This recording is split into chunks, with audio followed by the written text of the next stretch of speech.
का दुल्ला साहब शादी के पहले वलीमा के पहले गिरफ्तार थी चुके और गिरफ्तार क्यों था और वो कहानी भी तो को मैं समझेना दुल्ला साहब का तो को पता लग गया दुल्ला साहब कौन है ये सुन सो जरा स्टाफ मीटिंग है फटाफट सुनो ये वाली वीडियो देखो ये मैं ठीक बनाई कि गलत की है यहां आवाम दी बहन को बंदा लै पवे 50,000 किथा बिलावा जेड़े मेरे कार्ड वाले हुए आवन जिन्ना कुछ छेड़ना दे बंदीते जो इन्ना दे गल पट्टा बात के ना बात के बिलावा मेरे को जवाब दो सारे बंदे मेरा स्टाफ मेंबर मैं ठीक वीडियो की दी अपलोड करा के ना करा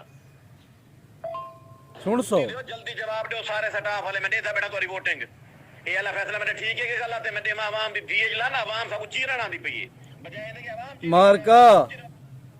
हया होंदी है कुछ शर्म होंदे कुछ लिहाज होंदे जेरी अवाम मी को चाक ने आसमान ते खड़ा है जेरी अवाम मी को वायरल कीते जेरी अवाम मी को सपोर्ट कीती है ई नए बंदे को मंदे ते गाली कढ़दा पाए अगर तू नए सरवा सकदा नए वलीमा कर सकदा ना कर तू अवाम को गाली मंदे क्यों प्या देंदी ते गुजारिश करे था जिनने हकीम शहजाद लूहा पहाड़ दी रिकॉर्डिंग वायरल कीती है ग्रुप ने कढ़ के शेयर की है सोशल मीडिया ते लूहा पहाड़ अगर ओडो छोटा में तो इन्हें दा काम जरूर करें ठीक है ना जिन्हें तेरी वॉइस वायरल की अगू तो सुन देखने ने टिकटॉक ना देखने ने मोटे चुट्टे वाले ते बड़े बुब्बे वाले नदी ने मैं भेड़ को लाना आवाम धी दी चोडे ए मेरे को महबूब लंगा ली तोप समझते मैं ज़हीन आदमी डिसीजन मेकर मैंने दिमाग को लाना अल्फाज अलामण दे हैं सही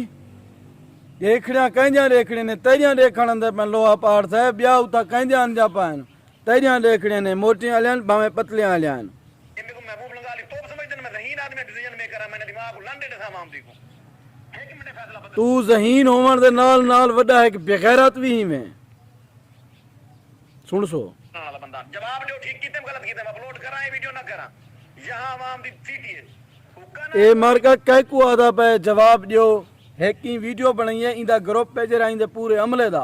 जेरे ऑनलाइन काम करन उनु ग्रुप दे विच एक वीडियो बना के ने अपलोड कीती है भी मैं इस तरह दी वीडियो अपलोड करना पे सोशल मीडिया दे उत्ते सट्टा ना सट्टा ऊ बिली मैं कोई वीडियो दा जवाब दियो उन्हें वीडियो दे जवाब देवण ने पहले इंदी वॉइस पब्लिक कर दी है जो घर पावे बेउकाता बंदा खड्डो ही ना जे को कार्ड नहीं देते हमें देते हो 10,000 रुपए कितने देते बा जावा 10,000 रुपए घर नींद नहीं कहनी कोई घर भरे बैठ दा जो ये नींद रे तेरा गुंडा टैक्स है या को तू अपना जरा ओ मोटी पतली वालियां खड़ाई खड़ी उन्हें दा टैक्स गिंदा पई मैं सलाब दुकान वास्ते कीते जा फंक्शन मेरी तो बहुत बनदे मैं लाना ते तेरे ते वडा तू सिलाब दुकान दा खैर खाई 100 बंदा भी साड़ किलो अपना सिक्योरिटी गार्ड ठीक यहां आवाम दी को लोग परेशान ते खड़े अगर गैरत वाले ही वे जेरे बंदे ही को फॉलो की थी तो अनफॉलो करो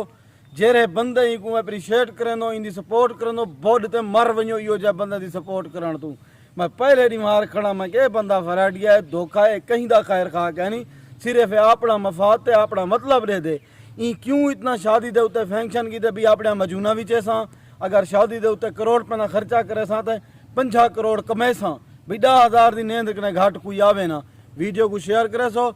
लोहा पहाड़ साहब दुल्ला साहब ई टाइम गिरफ्तार थी चुकन जराए कने पता लगे और शादी मादी खत्म अब तंबू शंबू न लग सन शादियां मादियां खत्म।